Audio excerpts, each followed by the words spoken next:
Hi மக்களே, இன்னைக்குலேருந்து எனக்கு வந்துட்டு நைட் டியூட்டி ஸ்டார்ட் ஆகுது. ஸோ நைட் டியூட்டி அப்படின்னாலே வந்துட்டு என்ன பண்ணுவோம், பகல்லாம் நல்லா தூங்கி ரெஸ்ட் எடுத்துகிட்டு நைட்டு போய் அப்போ தான் நைட் ஃபுல்லாக கண் முழிச்சு ஒர்க் பண்ணுறதுக்கு வந்துட்டு அது உடம்பும் கொஞ்சம் ஒத்துழைக்கும், நம்மளும் கொஞ்சம் ஹெல்த்தியாக இருக்கலாம் இல்லையா. ஸோ அதுக்கான ப்ரிப்ரேஷன் எல்லாம் நம்ம பண்ண வேண்டியிருக்கு வீட்டில். ஸோ என்னெல்லாம் பண்ணியிருக்கேன்றதை சொல்கிறேன் பாருங்கள். ஸோ ஃபஸ்ட்டு பார்த்திங்கன்னா பச்சரிசியை வந்து கழுவி காய வச்சு ரவை உடச்சிட்டு வந்து வச்சாச்சு.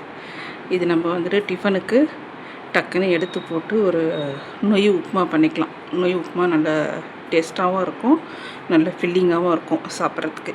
ஸோ இது வந்து ரெடி பண்ணியாச்சு டிஃபனுக்கு. ப்ளஸ் அடிஷ்னலாக வந்துட்டு ஒரு வாரத்துக்கு ஆகிற மாதிரி அரைச்சி ஃப்ரிட்ஜில் வச்சுட்டோம் அப்படின்னா நம்மளுக்கு பிரச்சனை இல்லாமல் இருக்கும். தேவைப்படும் போது எடுத்து 2 தோசையோ இட்லியோ ஊற்றி சாப்பிட்டுக்கலாம்.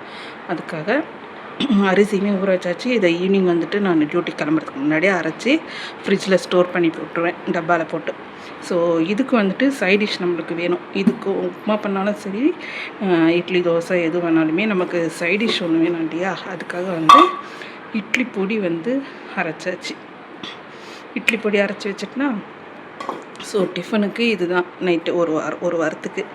ஸோ அடுத்து நம்ம லஞ்சுக்கு போகலாம்.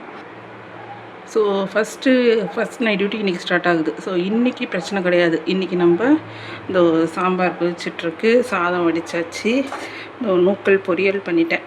இன்றைக்கி பிரச்சனை இல்லாமல் ஓடிடுமா. ஸோ நாளைக்கு வந்து இன்றைக்கி ஒரு வேளை நம்ம நைட் டியூட்டியில் பிஸியாக இருந்துச்சு, நாளைக்கு வந்து சமைக்க முடியல அப்படின்னாலும் குக்கரில் டக்குன்னு சாப்பாடு வச்சுட்டு நம்ம ஏதாவது பண்ணிக்கிறதுக்கு வந்து வேர்க்கடலை போட்டு பொடி பண்ணி வச்சுருக்கேன். வேர்க்கடலை பொடி இருக்குது. ப்ளஸ் அடிஷ்னலாக வந்துட்டு இதில் கருவேப்பிலை பொடி செஞ்சு வச்சுருக்கேன். பார்த்திங்கன்னா தெரியும், கருவேப்பிலை பொடி ரெடி பண்ணி வச்சுருக்கேன்.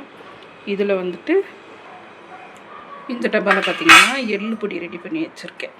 இது கொஞ்சமாக நம்ம சாதத்தில், நல்லா சுட சாதத்தில் கொஞ்சம் எண்ணெய் ஊற்றி கலந்து சாப்பிட்டோம்னா நல்ல ஃபீலிங்காக தான் இருக்கும். இது 3மே நல்லா சூப்பராக இருக்கும் சுட சாதத்தில் போட்டு கலந்து சாப்பிட்டோம்னா. ப்ளஸ் இது கூட நம்ம தயிர் வந்து புறகுத்தி வச்சிட்டோம்னா இது போட்டு கலந்து சாப்பிட்டு தயிர் கொஞ்சம் போட்டு கலந்து சாப்பிட்டோம்னா இதுவே போதுமானதாக இருக்கும். இதெல்லாம் வச்சு நைட் டியூட்டிக்கு ஓட்டிடலாம். ஸோ இன்றைக்கி சாம்பார் வச்சாச்சு, ஒரு நாள் முடிஞ்சிச்சு. ஸோ 2வது நாள் இது, 3வது நாள் இது, 4வது நாள் இது போயிடுச்சுன்னா அடுத்து ஒரு 2 நாளைக்கு கொஞ்சம் நைட்டில் ஃப்ரீயாக இருந்ததுன்னா வந்து 1 நாள் 2 நாள் நம்ம வீட்டில் சமைக்கிற மாதிரி தான் இருக்கும். எல்லாம் 7 நாளுமே ஒன்றும் அப்படி பிஸியாக இருக்காது இல்லையா.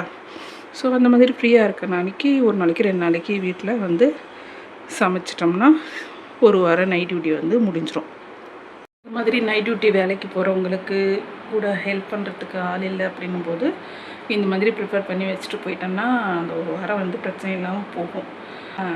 பெரியவங்க வந்துட்டு எதுவாக இருந்தாலுமே வெறும் தயிர் கூட போட்டு சாப்பிட்டு போயிடுவாங்க, அது பிரச்சனை கிடையாது.